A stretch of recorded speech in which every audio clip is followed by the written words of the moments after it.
교수님 제정신이세요? 어딜 봐서 한국이 중국보다 낫다는 겁니까? 미국 예일대의 한 강의실에서 충격적인 발언이 나왔습니다. 국제관계학 분야에서 몇십 년간 연구해온 저명한 교수가 대한민국이 세계 스포츠와 문화를 주도하고 있다고 선언한 것입니다. 그의 발언은 학계를 뒤흔들었고 많은 이들이 의문을 품었습니다. 더욱 놀라운 것은 이 교수가 2008년 중국을 방문한 후에 학문적 신념과 연구 방향이 완전히 뒤바뀌었다는 사실입니다. 대체 한국도 아닌 중국을 갔는데 왜 한국을 좋아하게 된 것일까요? 바로 시작합니다. 안녕하세요. 저는 에드워드 밀러입니다. 예일대학교 국제정치학 교수입니다. 저는 지난 30년 동안 세계 질서를 연구해왔죠. 미국과 중국, 러시아와 유럽 강대국들이 어떻게 세상을 움직이는지 분석하는 게 제 일이었습니다. 오늘은 한국에 대해 이야기해볼까 해요. 솔직히 말해서 저는 한국이라는 나라를 신경 써본 적이 없었습니다. 한국? 그냥 전쟁 끝나고 경제 좀 성장한 나라. 일본보단 작고 중국보단 약하고 미국 없이 버티기 힘든 나라. 제가 알던 한국은 그 정도였습니다. 국제 정치에서 중요한 건 군사력과 경제력, 그리고 인구 규모인데 그런 기준으로 보면 한국은 그냥 강대국들 사이에서 흔들리는 조그마한 나라였어요. 국제 외교 무대에서 큰 목소리를 낼 수 있는 나라? 아니죠. 강대국들이 방향을 정하면 그 흐름을 따라갈 수밖에 없는 나라. 적어도 저는 그렇게 생각했어요. 아니, 차라리 솔직해지자고요. 그 존재감조차 없었습니다. 그런데요? 2008년 저는 베이징에서 내 눈과 귀와 모든 감각을 뒤흔드는 사건을 겪게 됩니다. 그날 이후 저는 한국이라는 나라를 연구하지 않을 수 없었어요. 그리고 지금은 예일대에서 매년 한국의 국제적 영향력이라는 강의를 하고 있죠. 자, 어떻게 그런 일이 벌어졌는지 들어보시겠어요? 2008년 저는 베이징 올림픽에 있었습니다. 중국이 이 올림픽에 얼마나 심혈을 기울였는지 아십니까? 개막식만 봐도 알 수 있었어요. 2008개의 북이 동시에 울리고 수만 명의 무용수가 한치의 오차도 없이 움직였습니다. 저는 그 장면을 직접 봤습니다. 아, 중국이 정말 세계를 지배할 준비가 됐구나. 그렇게 생각했죠. 올림픽은 단순한 스포츠 이벤트가 아닙니다. 국가의 힘을 보여주는 무대예요. 중국은 이 무대를 이용해 우리는 세계 최강국이 될 준비가 됐다는 메시지를 보내고 있었어요. 모든 경기장, 모든 선수, 모든 응원단이 이 분위기를 느끼고 있었습니다. 저도 마찬가지였습니다. 그런데요? 저는 이곳에서 전혀 예상하지 못한 나라에게 충격을 받습니다. 바로 한국이죠. 박태환. 여러분 박태환을 아십니까? 저는 몰랐어요. 아니, 아예 들어본 적도 없었습니다. 왜냐고요? 수영에서 한국? 그런 게 존재하긴 했습니까? 수영은 미국과 호주, 유럽의 종목이었어요. 아시아 선수들이 끼어들기엔 물살이 너무 거셌죠. 그런데 그날 저는 자유형 400m 결승전을 보러 갔다가 제 인생에서 가장 충격적인 장면을 목격합니다. 선수들이 소개되고 대한민국 박태환 이라는 소리가 울려 퍼졌어요. 저는 속으로 생각했습니다. 한국? 여기에? 그냥 경험 삼아 나온 거겠지. 그런데 경기가 시작되자 저는 믿을 수 없는 광경을 보게 됩니다. 출발 신호와 함께 선수들이 물속으로 뛰어듭니다. 저는 당연히 마이클 펠프스를 쳐다보고 있었어요. 그런데 뭔가 이상했습니다. 한 선수가 미친 듯한 속도로 물살을 가르며 치고 나가는 겁니다. 저는 눈을 의심했습니다. 박태환? 저 한국 선수. 그게 착시 현상이 아니었어요.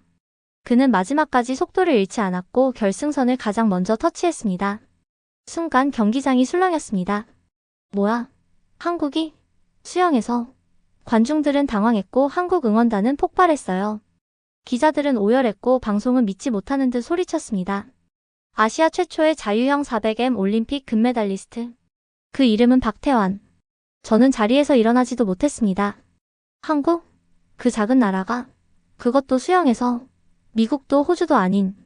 한국이? 제 머릿속에서 뭔가 와르르 무너져 내리는 소리가 들렸습니다. 그런데요?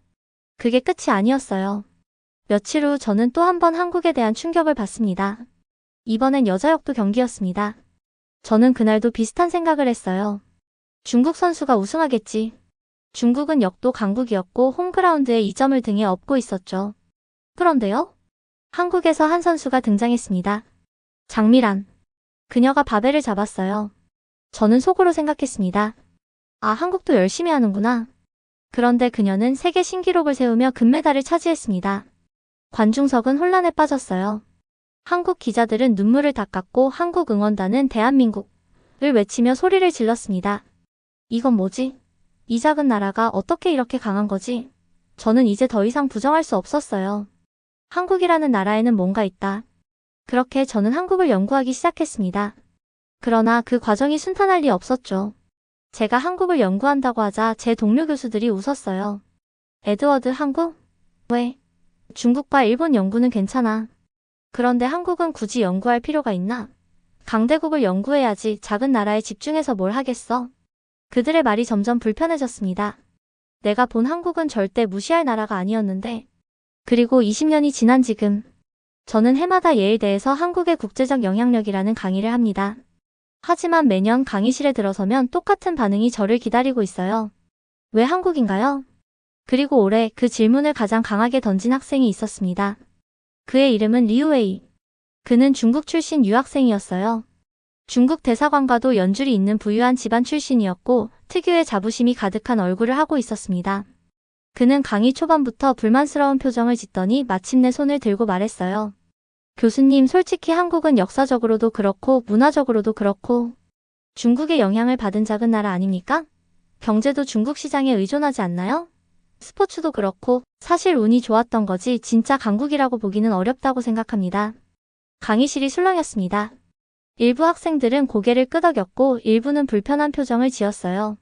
저는 미소를 지었습니다. 이제 시작이군. 저는 조용히 첫 번째 슬라이드를 넘겼습니다. 스크린에는 한 문장이 떠올랐어요.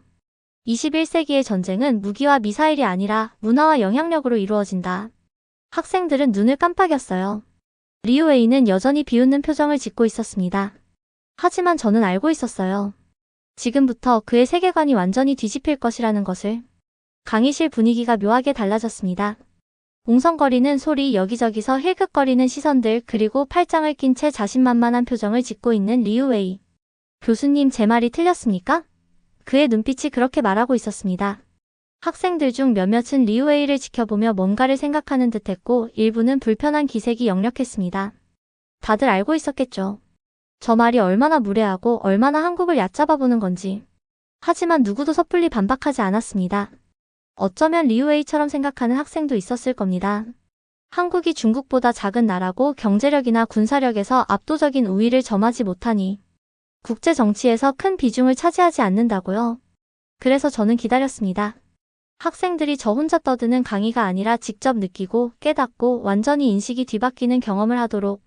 저는 교탁에서 천천히 걸어 나왔습니다. 좋아요, 리우웨이. 그럼 제가 한 가지 질문을 해보겠습니다. 일부러 목소리를 낮췄습니다. 조용한 강의실에서 제 목소리는 더 또렷하게 울렸습니다. 여러분, 21세기의 전쟁은 무엇으로 이루어질까요? 학생들이 생각하는 기색이 보였습니다. 한 명이 조심스럽게 대답했습니다. 군사력. 아닐까요? 저는 고개를 끄덕였습니다. 맞습니다. 군사력은 여전히 강력한 요소죠. 하지만 지금 세상은 단순한 무력 충돌만으로 국가의 패권이 결정되지 않습니다. 또 다른 중요한 요소가 있죠. 저는 리모컨을 눌러 슬라이드를 넘겼습니다. 스크린에는 선명한 글자가 나타났습니다. 문화와 영향력. 사진들이 연이어 떴습니다. 한국 드라마를 보며 눈물을 흘리는 서양인들, BTS 콘서트에서 환호하는 팬들, 한국 음식을 먹으며 브이로그를 찍는 유튜버들. 학생들의 시선이 자연스럽게 화면으로 쏠렸습니다. 리우웨이, 아까 한국이 중국의 영향을 받았다고 했죠? 저는 그를 똑바로 바라보며 말을 이었습니다. 맞습니다. 한국은 오랜 기간 중국 문화의 영향을 받았습니다. 하지만 지금 세계를 움직이는 건 누굽니까? 리우웨이의 표정이 살짝 굳었습니다. 그는 뭐라 대답하려 했지만 저는 먼저 말을 이어갔습니다. 지금 중국 정부가 한국 문화를 견제하려는 이유는 뭘까요? 단순한 유행이라면 그럴 필요가 없겠죠. 강의실이 조용해졌습니다. 저는 클릭을 눌러 슬라이드를 넘겼습니다. 한알령, 중국이 한국 문화를 막으려 한 이유. 스크린에는 중국 정부가 한국 드라마, 영화, 음악을 차단하려 했던 뉴스 기사들이 떴습니다. 여러분, 단순한 유행이라면, 단순한 엔터테인먼트라면 왜 중국 정부가 이렇게까지 막으려 했을까요? 단순히 시청 제한을 거는 정도가 아니라 한국 연예인들의 광고를 금지하고 방송 출연을 막고 심지어 K-팝 공연까지 금지했습니다. 왜일까요? 학생들은 조용했습니다. 이제 감이 오는 모양이었습니다. 저는 한 걸음 앞으로 나가며 천천히 말을 이었습니다. 바로 한국 문화의 힘이 너무 커졌기 때문입니다. 한 나라의 젊은 세대가 특정 문화에 빠지면 그 나라의 정체성까지 흔들릴 수 있습니다. 중국은 그것이 두려웠던 겁니다. 리우웨이가 다시 입을 열었습니다. 하지만 교수님, 한국 문화가 정말 그렇게까지 강력하다면 미국이나 유럽도 같은 반응을 보였어야 하지 않나요? 저는 살짝 미소를 지으며 슬라이드를 넘겼습니다. 넷플릭스 글로벌 탑10 중 4개가 한국 드라마. 2021년 넷플릭스에서 가장 많이 본 드라마가 뭐였죠? 학생들 중 한 명이 조용히 대답했습니다. 오징어 게임. 그렇죠. 전 세계 94개국에서 넷플릭스 1위를 기록한 작품입니다. 여러분, 한국 드라마는 이제 단순한 엔터테인먼트가 아닙니다. 전 세계적으로 사람들의 사고방식을 바꾸고 있습니다. 오징어 게임 이후로 서양에서 한국식 서바이벌 포맷을 따라 만든 예능과 드라마들이 나오기 시작했어요. 그리고 넷플릭스 글로벌 히트작 중 4개가 한국 드라마였습니다. 학생들의 표정이 달라졌습니다. 저는 다시 리우웨이를 바라보며 말했습니다. 리우웨이, 이건 단순한 유행이 아닙니다. 한국은 세계를 변화시키고 있습니다. 저는 다시 슬라이드를 넘겼습니다. 이제 스포츠 이야기로 넘어갈 차례였습니다. 여러분, 문화만으로도 충분히 강력하지만 한국은 스포츠에서도 세계를 놀라게 하고 있습니다. 자, 질문 하나 더 해보겠습니다. 2008년 베이징 올림픽에서 세계를 충격에 빠뜨린 2명의 한국 선수는 누구일까요? 학생들은 고개를 갸웃거렸습니다. 저는 기다리지 않고 영상을 틀었습니다. 박태환이 결승선을 터치하는 순간, 장미란이 바벨을 들어 올리는 순간, 한국 응원단이 환호하는 순간. 학생들은 숨죽이며 영상을 지켜봤습니다. 그리고 마지막에 저는 한마디 던졌습니다. 여러분, 이 작은 나라가 이렇게 강한 이유가 뭘까요? 강의실이 조용해졌습니다.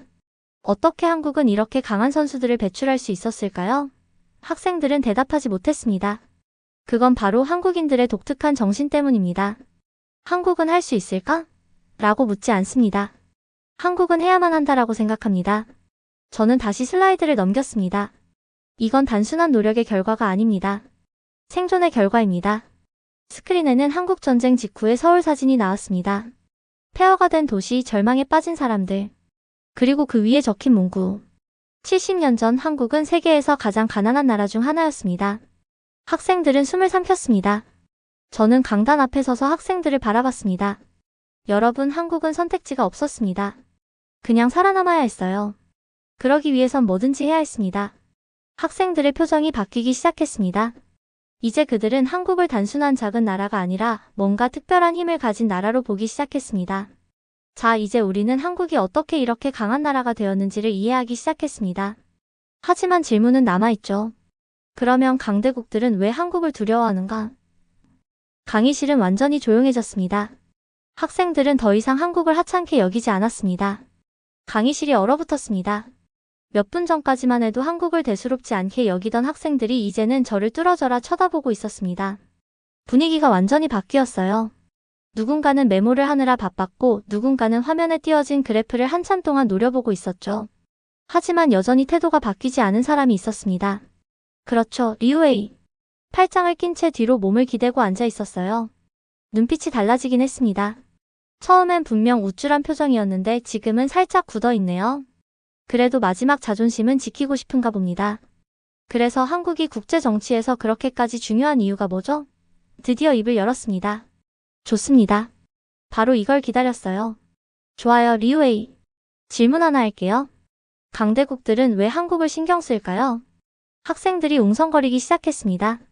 아까까지만 해도 누구 하나 진지하게 듣는 눈치가 아니었는데 이제는 다들 의견을 내고 싶어 안달난 표정이었어요. 한 학생이 조심스럽게 손을 들었습니다. 경제력이 커지고 있으니까? 저는 고개를 끄덕였습니다. 맞아요. 하지만 그것만으로는 부족합니다. 경제력이 있다고 해서 모든 나라가 국제 정치에서 중요한 건 아니니까요. 자, 그러면 이건 어떨까요? 화면을 넘겼습니다. 강대국들이 한국을 대하는 방식이 변했다. 스크린에는 미국, 중국, 러시아, 일본 정상들이 한국 대통령과 함께 찍은 사진들이 연이어 나왔습니다. 단순한 정상회담 사진이 아니었습니다. 이 사진들에는 한 가지 공통점이 있었어요. 그들의 표정. 단순한 외교적 미소가 아니었습니다. 조심스러운 경계심 그리고 존중. 여러분, 국제 정치에서는 단순한 군사력과 경제력 외에도 중요한 요소가 있습니다. 바로 협상력입니다. 한국은 지금 단순히 강대국들 사이에서 끼어 있는 나라가 아닙니다. 오히려 강대국들이 한국을 어떻게든 자기 편으로 끌어들이려 하고 있어요. 왜일까요? 학생들은 여전히 대답을 못했습니다. 이제야 좀 궁금해지는 모양이군요. 저는 다시 화면을 넘겼습니다. 이건 지난 10년간 미국, 중국, 일본, 러시아 정상들이 한국을 방문한 횟수를 나타내는 그래프입니다. 2010년대 초반까지만 해도 한국은 주로 미국과의 동맹 관계 속에서만 언급됐죠. 하지만 최근 들어 어떤 변화가 생겼을까요? 스크린에는 그래프가 하나 떠 있었습니다. 한국을 찾는 강대국 지도자들의 방문 횟수가 급격히 증가하는 추세였습니다. 학생들은 집중해서 화면을 바라봤습니다. 저는 다시 말을 이었습니다. 단순히 방문 횟수만이 아닙니다. 2018년 평창 동계 올림픽을 기억하시죠? 그 대회는 단순한 스포츠 이벤트가 아니었어요. 남북 관계의 중요한 변곡점이었고 세계가 한국을 다시 보는 계기가 됐습니다. 한국은 단순히 스포츠를 잘하는 나라가 아니라 국제 정치의 중심에서 외교 무대를 주도하는 나라가 됐어요. 리우웨이가 다시 손을 들었습니다. 하지만 교수님, 한국은 여전히 미국에 군사적으로 의존하고 있잖아요? 군사력이 없는 나라가 국제 정치에서 큰 역할을 할 수 있을까요? 기다렸다는 듯이 저는 화면을 넘겼습니다. 강대국들이 진짜로 두려워하는 이유는 따로 있다. 스크린에는 각국 젊은이들이 한국 문화를 소비하는 모습이 담긴 사진들이 연이어 등장했습니다. BTS 공연장에서 환호하는 서양인들, 한국 드라마를 보고 눈물을 흘리는 외국 팬들, 한국 음식을 즐기며 브이로그를 찍는 유튜버들. 여러분, 지금 이 사진 속에 등장하는 사람들은 누구일까요? 학생들은 조용했습니다. 하지만 모두 알고 있었죠. 미래 세대입니다. 다음 세대의 소비자, 유권자, 리더들이 한국 문화의 영향을 받으며 자라고 있어요. 그리고 이 사실이 강대국들에게 위협이 되고 있는 거예요. 학생들의 표정이 바뀌었습니다. 저는 구체적인 사례들을 하나씩 설명하기 시작했습니다. 프랑스에서 K-팝의 인기로 인해 정부가 문화 정책을 재검토하게 된 사례, 중국이 한국 문화 유입을 제한하려 했던 시도들, 일본이 한국의 문화 산업을 견제하려 했던 움직임. 중국과 일본의 반응을 보세요. 그들은 전통적으로 아시아 문화의 중심이었습니다. 그런데 이제 한국이 그 자리를 차지하고 있죠. 이건 단순한 경제적 경쟁을 넘어선 문화적 싸움이에요. 학생들은 이제 완전히 몰입한 상태였습니다. 저는 마지막으로 한국이 강대국들 사이에서 어떤 독특한 위치를 차지하게 되었는지 설명했습니다. 한국은 이제 중견국 외교의 대표적 사례가 됐습니다. 특정 분야에서는 강대국들도 무시할 수 없는 영향력을 가진 나라죠. 특히 문화, 기술, 스포츠 분야에서요. 저는 화면을 넘겼습니다. 작지만 강한 나라 한국. 마지막 슬라이드에는 한국의 국제적 위상을 보여주는 다양한 통계들이 나타났습니다. 여러분, 국제관계는 단순히 용은 용끼리, 호랑이는 호랑이끼리 어울린다는 식의 힘의 논리로만 움직이지 않습니다. 한국은 그 사실을 완벽하게 증명하고 있는 나라예요. 강의가 끝났습니다.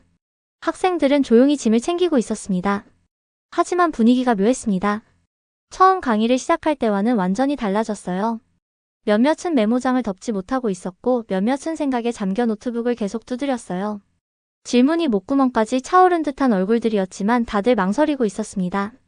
아니, 사실 이미 눈빛이 말하고 있었죠. 한국이 이렇게까지 대단한 나라였어? 지금까지. 그들이 알고 있던 국제 질서에 작은 균열이 생긴 겁니다. 그런데도 리우웨이는 움직이지 않았습니다. 그는 여전히 자리에 앉아 있었습니다. 책상 위에 손을 올려놓고 가만히 손가락으로 리듬을 타듯 두드리고 있었어요.